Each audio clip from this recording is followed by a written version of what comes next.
7, 6, 5, 4, 3, 2, 1, 0.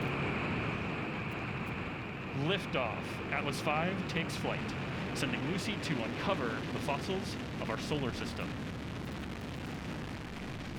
Tower clear.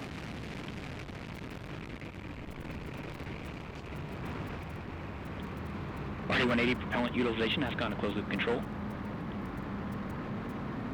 The vehicle has begun the pitch yaw roll maneuver.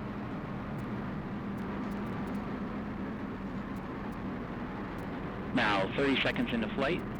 Vehicle is 0.6 miles in altitude. RD-180 performance continues to look good at this time. Engine pump speeds and injector pressures are in family for this thrust level.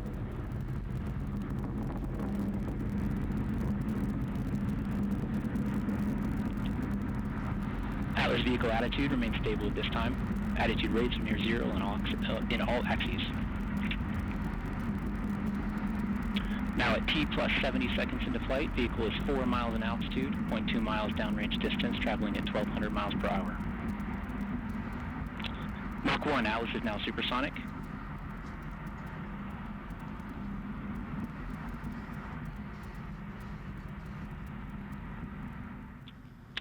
The vehicle is now throttling down slightly.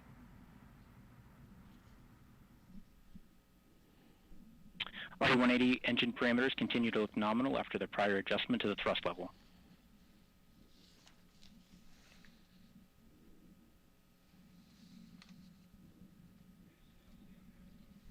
Approximately 2 minutes remain in the Atlas booster phase of flight.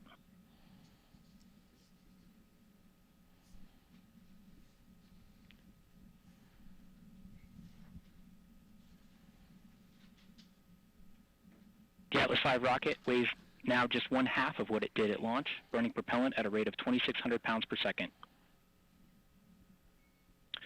Vehicle is now executing closed-loop steering.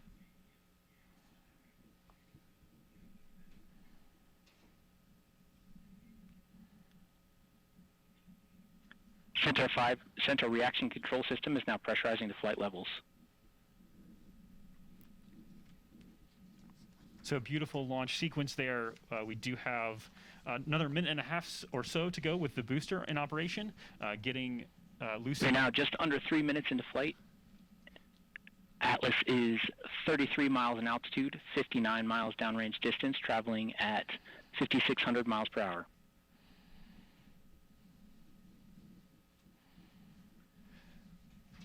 So Lucy being lifted up out of the atmosphere by the booster, getting on its way into a park orbit before we get towards... All first stage vehicle systems are operating as expected at this time. Future portions of the launch activity, we have the Centaur multiple burns ahead and spacecraft separation. Yeah, the big milestone we should see, Josh, coming up is booster engine cutoff, which would be the first stage cutoff and then stage separation. The main engine is now throttling to maintain a constant 5G acceleration limit. We're going to see a few things happen pretty rapidly. The booster will cut off just after 4 minutes, and then within the next 15 seconds after that, we should see the Atlas separate from the Centaur, and then the Centaur engine ignite for its first burn. Centaur has begun the boost phase chill-down sequence, and the RD-180 is now throttling to maintain a constant 4.6 G acceleration limit.